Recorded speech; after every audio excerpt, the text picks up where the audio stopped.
Buenas, ¿qué tal? Hoy vamos a ver el tema de la semana 5, que trata sobre política comercial. El libro de Krugman que trata sobre este tema es el capítulo de Krugman, perdón, que trata sobre este tema es el capítulo 9, así que les vamos a pedir que los lean. Bueno, básicamente, ¿qué vamos a ver en esta semana? Bueno, vamos a ver una introducción al análisis de la política comercial, vamos a ver un análisis del arancel y la protección efectiva, y por último un análisis de los subsidios y otras medidas no arancelarias. ¿Sí? Bueno, ¿de qué trata la política comercial? Básicamente es un conjunto de medidas adoptadas por las autoridades para regular los flujos de comercio de bienes, de servicios y de inversiones. ¿Sí? Por supuesto, de un país con el resto del mundo. A corto plazo, desde el punto de vista macro, la política comercial contribuye a mantener el equilibrio del sector externo. En cambio, a largo plazo, trata de establecer reglas de juego sobre el comercio que traten de contribuir al crecimiento económico y a la diversificación y expansión de los sectores productivos. Al crecimiento económico en última instancia, ¿no? Ahora bien, en el caso de Uruguay, ¿cuáles son los principales actores que intervienen en el diseño de la política comercial? Bueno, básicamente son tres. Dentro del Ministerio de Economía y Finanzas está la Asesoría de Política Comercial. Ustedes saben que el Ministerio tiene diversos organismos, diversas divisiones. Una, por ejemplo, es la Dirección Nacional de Aduanas, otra es la Dirección General Impositiva, la DGI, otra es la Dirección Nacional de Loterías y Quinielas. A nivel de diseño, entonces, es la Asesoría de Política Comercial junto con el Ministerio de Relaciones Exteriores y los ministerios sectoriales, o sea, en el caso de exportaciones de bienes, el Ministerio de Industria, Energía y Minería, el Ministerio de Ganadería, Agricultura y Pesca, en el caso de servicios, por ejemplo, el Ministerio de Turismo, son los que diseñan la política comercial. Ahora, ¿quién está encargado de implementarla? Bueno, básicamente los encargados de implementarla son tres también.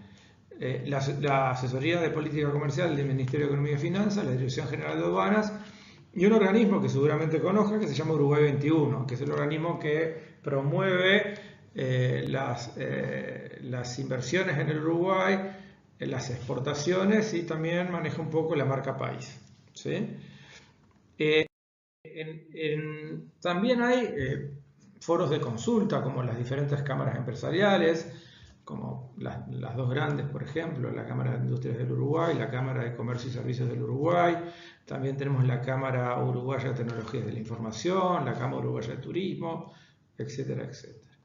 Y por último, hay actores externos con los cuales el país se vincula, que son tanto instituciones multilaterales como la Organización Mundial del Comercio o regionales como son la ALADI, el CAN, la Comunidad Andina de Naciones o el Mercosur. ¿Sí? Y por supuesto nos vinculamos con los diferentes ministerios de comercio y o de economía y diferentes agentes públicos y privados en los diferentes países con los cuales tenemos comercio internacional o intereses en cuanto a inversiones. ¿Sí? ¿Cuáles son los objetivos de la política comercial? Bueno, básicamente, por supuesto, recaudar impuestos a través de los aranceles. Eso era mucho más importante al principio de la historia del Uruguay, donde los principales impuestos que se recaudaban a partir de impuestos a las importaciones, eso ha cambiado muchísimo, por supuesto. Se busca cambiar la asignación de recursos, ¿sí? O eventualmente transferir ingresos entre sectores de la economía. ¿Sí? ¿Eso por qué? Y bueno, básicamente porque si se protege un sector, es como que uno está transfiriendo determinados ingresos a ese sector de la economía que si no estuviera protegido no los obtendría. ¿Sí? ¿Qué instrumentos se utilizan? Básicamente hay dos tipos de instrumentos, los arancelarios y los no arancelarios.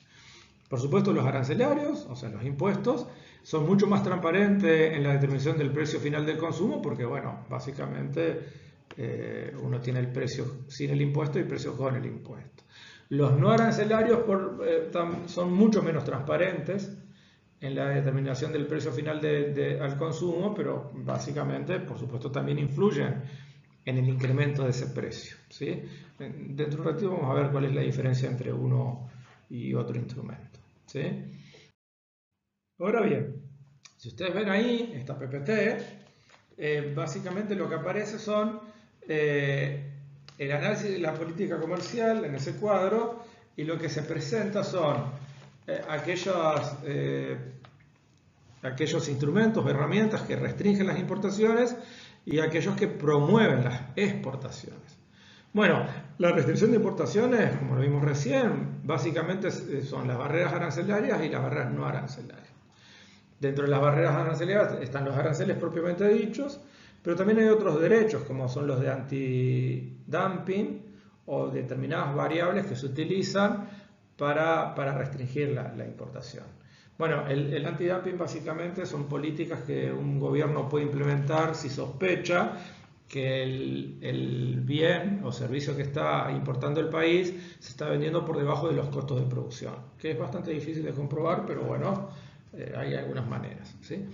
Dentro de las barreras no arancelarias hay que separar entre aquellas barreras que sobre las cantidades, que afectan las cantidades, y aquellas que afectan los precios.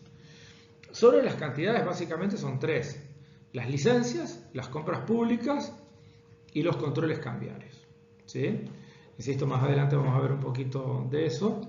Sobre los precios tenemos los depósitos previos de importación, la restricción directa a las importaciones o algún otro obstáculo técnico, como son generalmente las regulatorias sanitarias y fitosanitarias. ¿Sí? Yo no sé si se acuerdan, en Economía Nacional, si vieron en la década de los 40, cuando había tipo de cambio múltiple y había control de cambio, también se restringían las importaciones. Y básicamente lo que había eran depósitos previos de importación de hasta el 300%.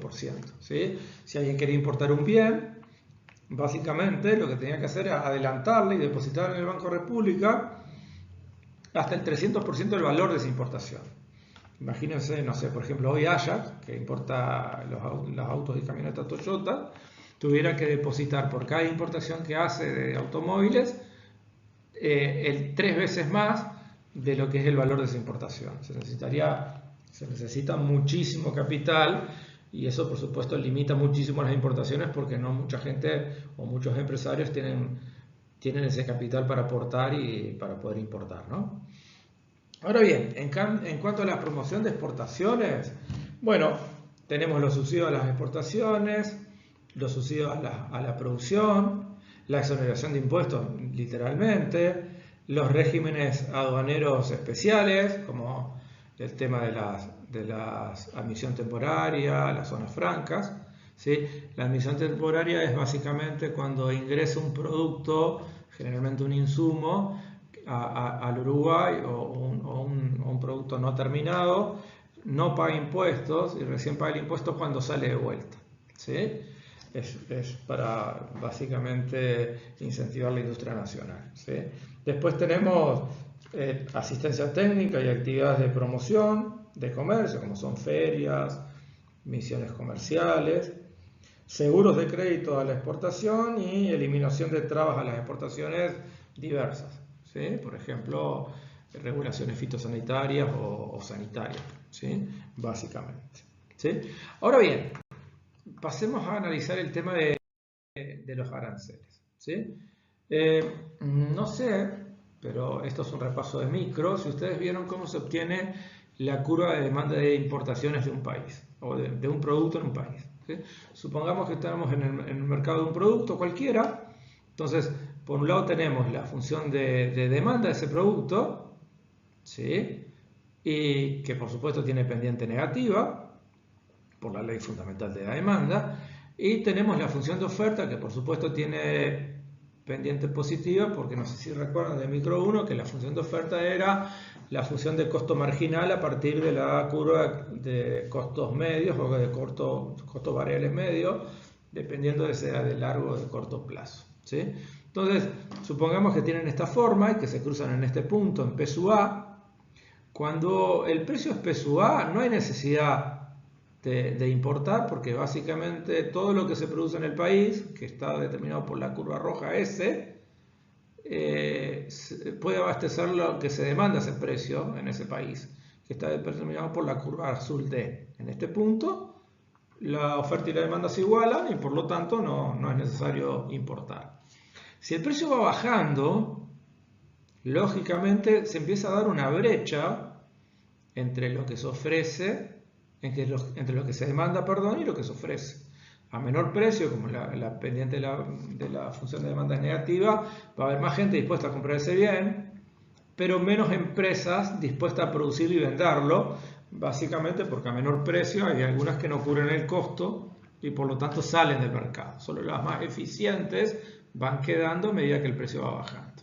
Y por lo tanto, si la demanda supera la oferta, para poder completar la demanda hay que importar. Y fíjense, al precio P sub 2, la demanda es D sub 2, la oferta es solo S sub 2, hay una brecha, hay una escasez, se dice. Entonces, esta diferencia, que es demandada pero que no es producida en el país, se tiene que importar. Y es esta diferencia de D sub 2 menos S sub 2 es básicamente el punto 2 en la función de demanda. Si vuelve a bajar el precio, la brecha vuelve a aumentar, porque aumenta la demanda al ser el precio menor y menos empresas están dispuestas a producir ese bien. ¿Sí? Entonces, el punto 1, al precio P sub 1, se determina por la diferencia entre D sub 1 y S sub 1. Si hacemos el mismo razonamiento, se podría eventualmente fijar un punto 3 aquí. ¿Sí? Esa es la manera en la cual se obtiene la curva de demanda de cualquier bien de importación. Ahora veamos cómo se obtiene la curva de oferta de exportaciones. ¿Sí? Porque un país demanda importaciones, ofrece exportaciones. Bueno, el razonamiento inverso, tenemos la función de demanda de ese bien, la función de oferta.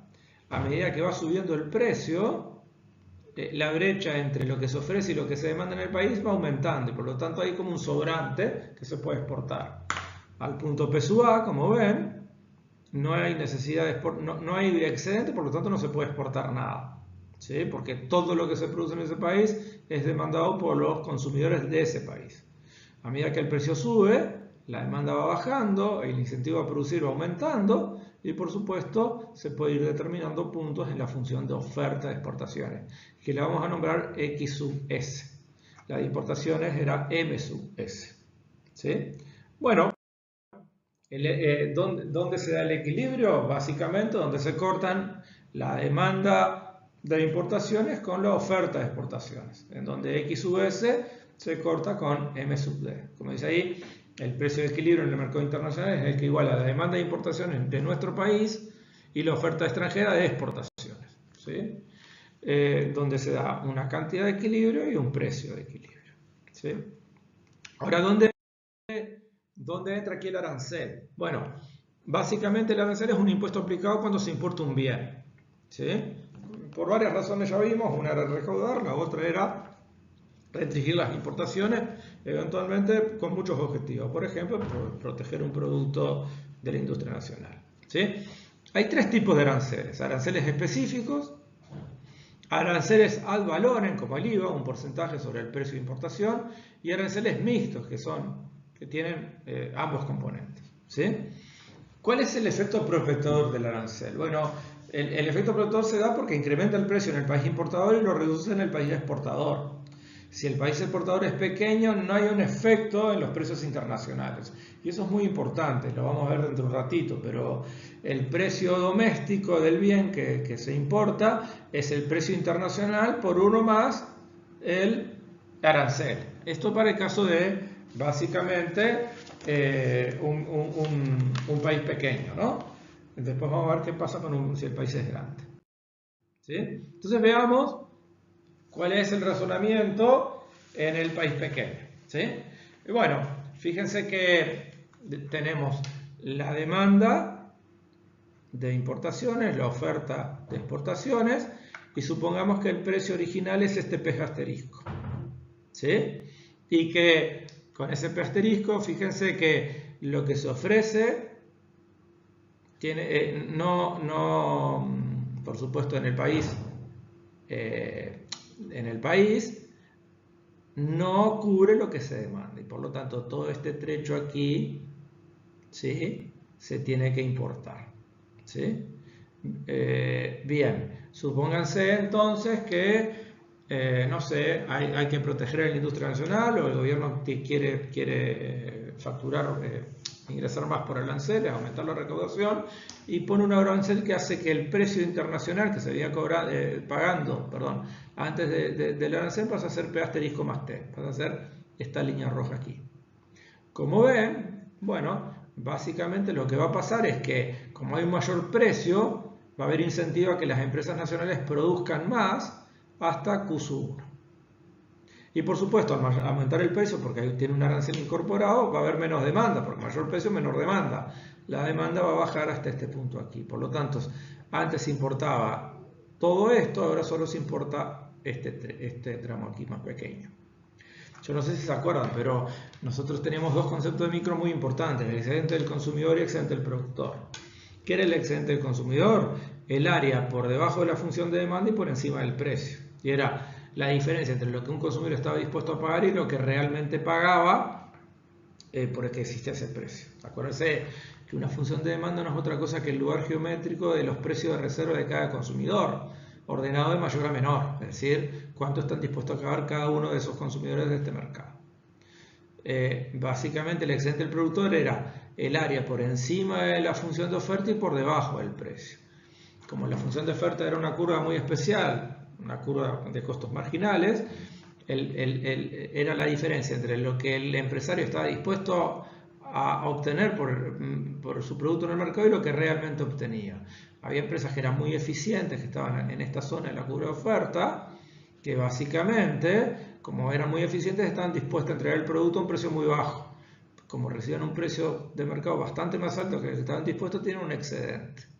A medida que nos vamos corriendo hacia la derecha en la función de oferta, ese excedente va bajando, ¿no? ¿Sí? Bueno, lo que sucede es que si el precio pasa de P' a P' más T, de la parte blanca a la parte roja, tenemos que el excedente del consumidor, que era todo este triángulo aquí, por encima del precio y por debajo de la función de demanda, pasa a ser este más pequeñito, por debajo de la función de demanda y por encima del precio P asterisco más T, la parte roja.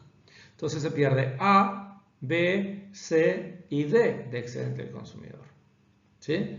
Ahora, ¿qué gana el productor?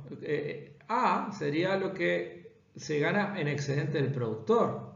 ¿Sí? Porque antes el excedente del productor, ¿se acuerdan? Era este triangulito tan chiquitito aquí, ¿sí?, el de la raya punteada blanca y por encima de la función de oferta, y ahora es todo esto aquí, el de la raya punteada roja por encima de la función de oferta. C es lo que recauda el gobierno por el arancel, es la diferencia entre el precio internacional y el precio más el impuesto por la cantidad que se importa, que es este tramo que dice IMP1. Y B y D, ¿sí?, que se llama el residuo, lo pierde el consumidor y no lo gana nadie. Y esa es la pérdida de eficiencia que provoca la introducción del arancel. Este es el caso de un país pequeño, que al subir el precio de importación del bien no afecta el precio internacional del bien porque la demanda de ese país es muy chiquita respecto a la oferta mundial de ese producto. Ahora, ¿qué sucede? Bueno, disculpen, ¿qué podemos sacar en conclusión aquí? Bueno, básicamente, ¿por qué si las pérdidas son mayores que las ganancias a nivel de país, los gobiernos de los países pequeños deciden proteger su mercado a través de aranceles? Bueno, básicamente es que las pérdidas, ¿quién las tiene? Los consumidores. Pierden excedente el consumidor, el A, B, más C, más D, que vimos recién. Y están atomizadas, o sea, a no ser que los consumidores se puedan organizar y puedan presionar, eso queda diluido, ¿sí? Entonces, en cambio las ganancias sí están concentradas, ¿sí? Lo otro es, se llama, que lo vamos a ver en la clase que viene, la teoría de la industria naciente. Hay que proteger, a pesar de que las pérdidas son superiores a las ganancias, a una industria naciente que recién empieza, que tiene costos más altos que la competencia exterior y por lo tanto pongo un arancel para poder ayudar a que se desarrolle y gane escala. ¿Sí? Bueno, hay otros efectos como la distribución de la renta, hay efectos sobre la balanza de pagos, por ejemplo, si uno tiene una balanza de pago deficitaria, eventualmente podría restringir las importaciones para aumentar la cuenta corriente de la balanza de pagos y ayudar a que la balanza no sea deficitaria.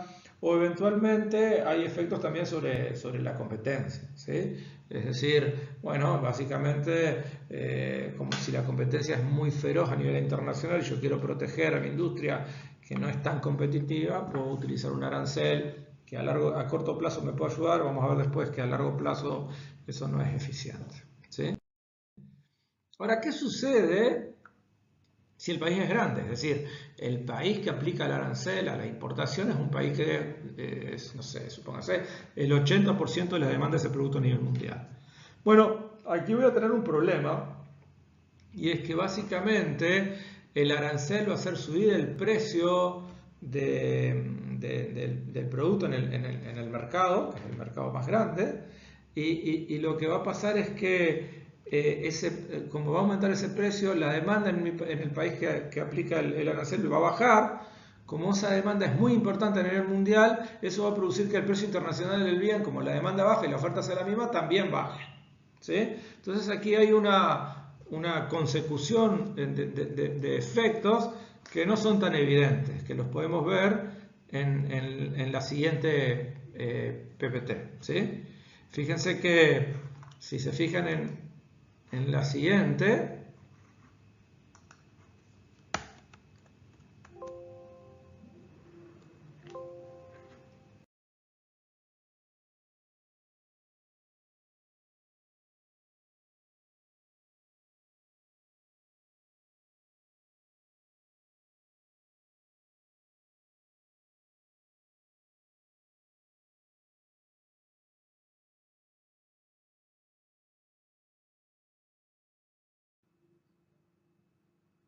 bueno, como ven,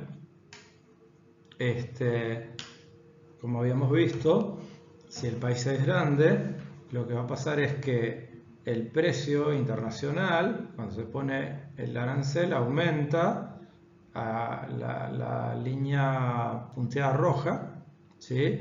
Con la consecuente pérdida de excedente del consumidor en A, B, C y D y ganancia de excedente del productor en A, pero a su vez, como el arancel distorsiona el precio internacional, hace que al bajar la demanda del país grande de ese bien, el precio, como la oferta es la misma, vuelve a bajar, pero por debajo de lo que era antes del arancel, y se va a situar en la línea punteada verde, ¿sí? Entonces ya el gobierno no solo va a recaudar C, el rectángulo C, como arancel, sino que va a ganar en las relaciones de término de intercambio del país, en el rectángulo E, ¿sí? Porque, bueno, por lo que exporta, va a poder importar más en términos de intercambio. Entonces, aquí el residuo, que era menos BD, se le tiene que sumar la ganancia de términos de intercambio E, ¿sí? Bueno, el otro tema tiene que ver con el de protección efectiva, ¿sí? Como habíamos visto, los aranceles constituyen una barrera a la entrada de productos externos que tenderían a facilitar el desarrollo de la producción nacional de los bienes objeto de estos aranceles. Ahora, la pregunta a hacerse es si eso siempre protege la industria nacional. Bueno, y la respuesta es no, porque depende de la estructura productiva y arancelaria de esa economía, ¿sí? Entonces, si se fijan en la siguiente PPT, ¿sí?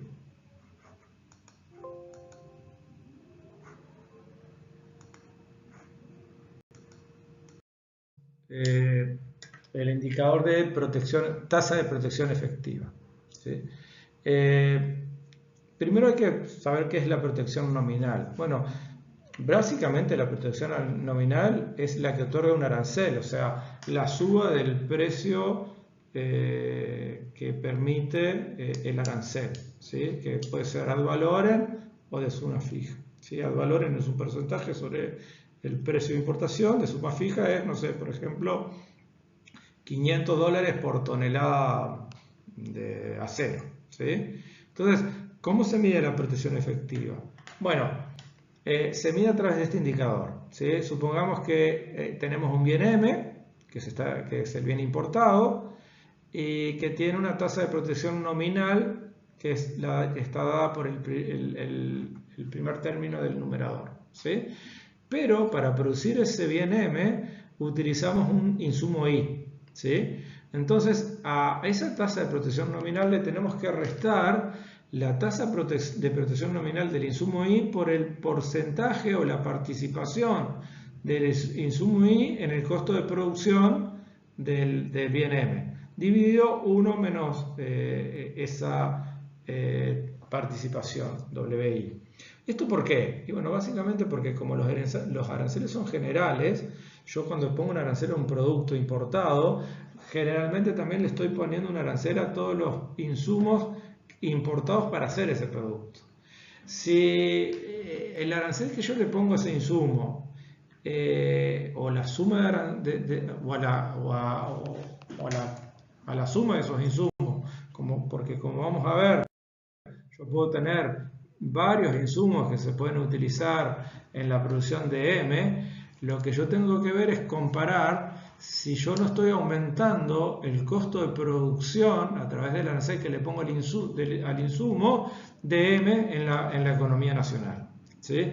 Entonces, básicamente la tasa de protección específica lo que me mide es cuánto protejo yo al bien final menos los aranceles que les estoy poniendo a los insumos para hacer ese bien final que me hacen aumentar el costo de producción de ese bien final, ¿sí?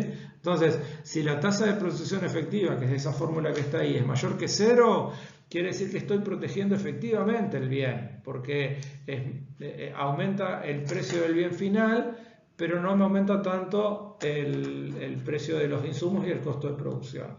Si es 0, la tasa de protección es neutral, porque estoy aumentando el precio del bien final, pero a su vez, como estoy poniendo aranceles a los insumos para producir ese bien dentro del país, también estoy aumentando el precio de esos insumos, aumentando el costo de producción de ese bien y volviéndolo menos competitivo. Y por supuesto, si es menor que 0, el producto está desprotegido, no estoy protegiendo nada, simplemente con el arancel que estoy poniendo, como la suma del peso por el arancel que estoy poniendo en los insumos me supera a lo que estoy protegiendo de arancel al bien final, lo único que estoy haciendo es aumentando el costo de producción del bien a través de un aumento en el precio de los insumos, ¿sí? Otro tema que es importante es el tema de los subsidios, ¿sí? Bueno, una manera básicamente de ayudar en el comercio es subsidiar, ¿sí? Es un instrumento de política comercial que consiste en pagos directos e indirectos realizados por el gobierno para incentivar las exportaciones o desincentivar las importaciones. En los casos en que el subsidio sea indirecto, puede tomar la forma de, por ejemplo, reducción de impuestos, financiamiento de la tasa de interés inferior a la de mercado o compra directa a proveedores, a través, por ejemplo, de la compra de la compra pública, ¿sí? En ambos casos, el subsidio equivale a un impuesto negativo y representa, por lo tanto, una reducción de costos para el productor. Y lo podemos ver en la siguiente gráfica, que es muy parecida a la que habíamos visto en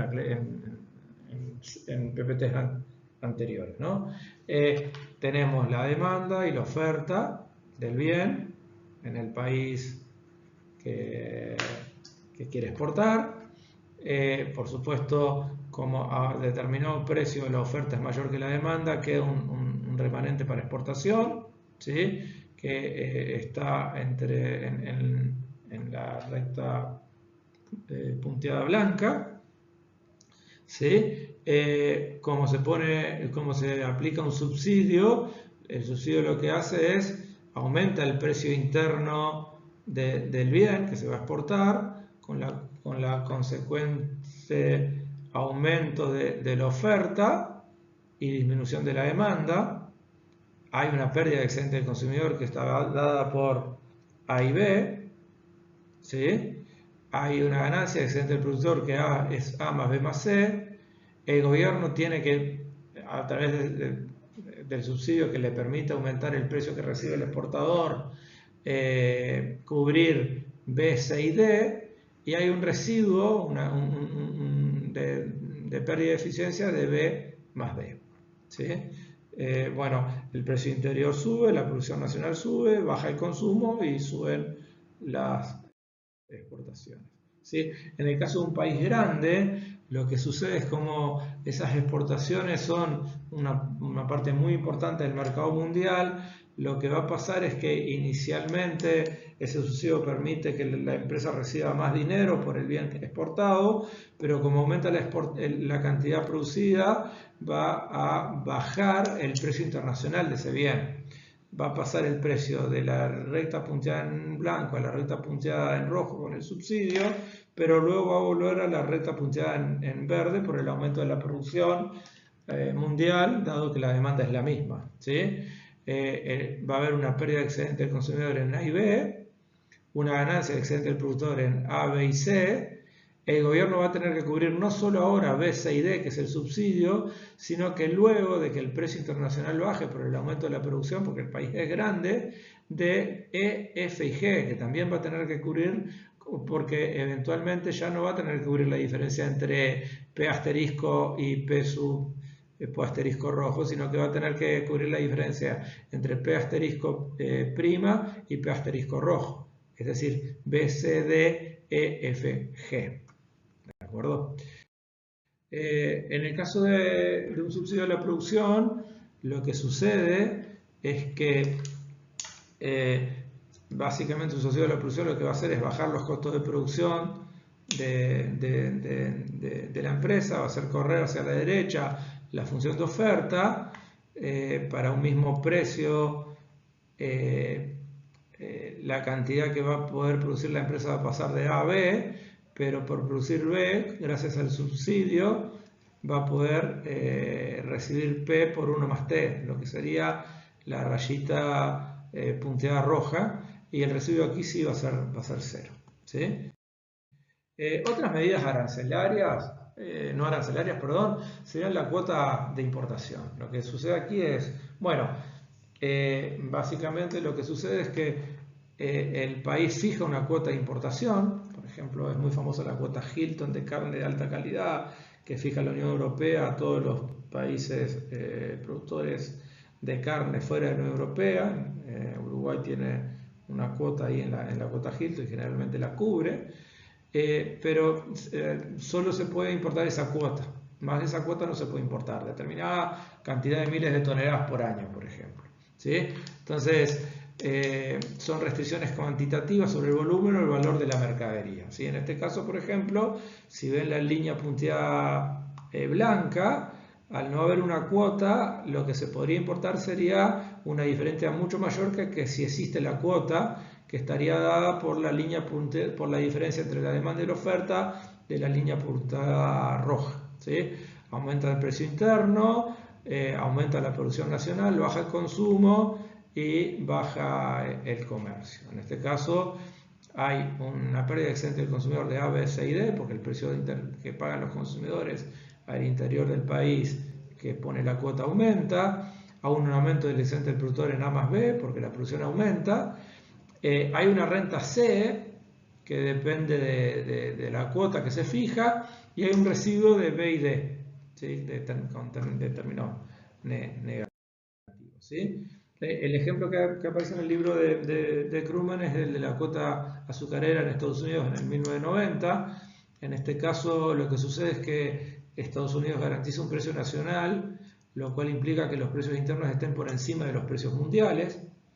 Como la oferta no excede la demanda nacional, Estados Unidos ha podido llevar los precios nacionales a un nivel objetivo con una cuota de importación de azúcar, ¿sí? Fíjense el ejemplo está en el siguiente gráfico. Aquí tienen el precio que se fija a nivel interno, que es de 466 dólares, cuando el precio internacional es 2,80, lo que le permite a los productores de azúcar en Estados Unidos recibir un precio mayor que el que recibirían si no existiera la cuota. Esa cuota, que está determinada en 2.13 miles de millones de toneladas, es la que aparece ahí fijada como donde dice cuota, y están todos los cálculos a la izquierda de cada una de las áreas de excedente del productor, que sería A más B, la pérdida de excedente del consumidor, que sería B más C más D, ¿sí?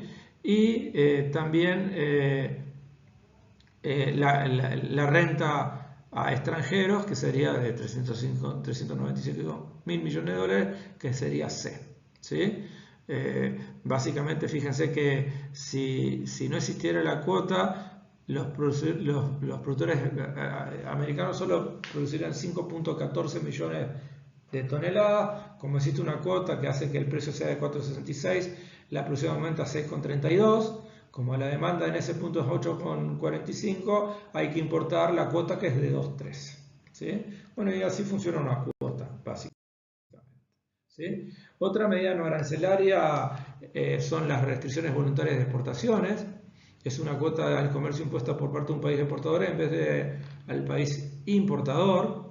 Generalmente son aceptadas por el exportador para evitar otras restricciones comerciales, y generalmente lo hacen los países muy grandes, los países muy pequeños. Es más costoso para el país importador, dado que son los exportadores extranjeros quienes perciben la renta de la cuota, ¿sí? Bueno, hay otras medidas no arancelarias, como los controles cambiarios, las prohibiciones de importación, un monopolio estatal, que es el único encargado de importar, las leyes de compra de productos nacionales, las compras públicas, en donde solo se pueden proveer ese producto o servicio a las empresas nacionales, los depósitos previos a la importación. Ya habíamos visto que eso existía en el Uruguay, hasta del 300%. Hay que depositar en un banco el valor de lo que uno quiere importar, hasta 3 veces el valor, y eso genera, por supuesto, restricciones a las importaciones, porque no todos los importadores tienen el capital suficiente como para poder hacer ese depósito.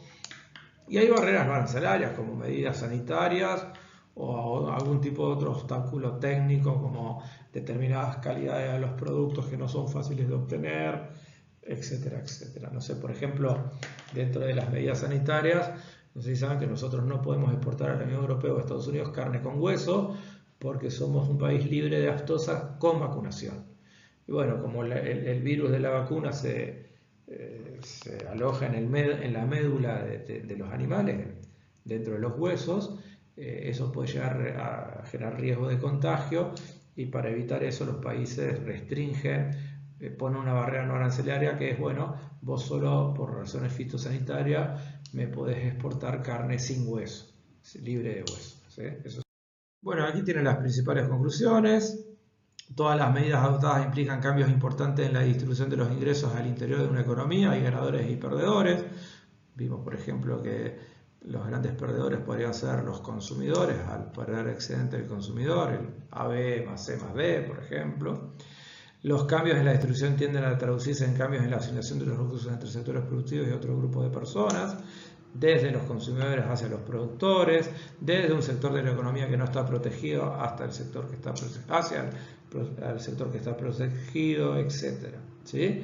Pero además hay que tener en cuenta que estas medidas de política comercial pueden tener un impacto en el resultado fiscal, que pueden ser mayores dependiendo del tipo de medida y la estructura de gasto del país en cuestión, ¿sí? Si uno aplica, por ejemplo, medidas del estilo subsidio, eso generan gastos para el gobierno que muchas veces no pueden ser posibles si uno tiene un déficit fiscal pronunciado o quiere cuidar las cuentas públicas, porque eso puede llegar a generar problemas de sostenibilidad de la deuda, de mantenimiento, por ejemplo, de grado inversor, etcétera, etcétera.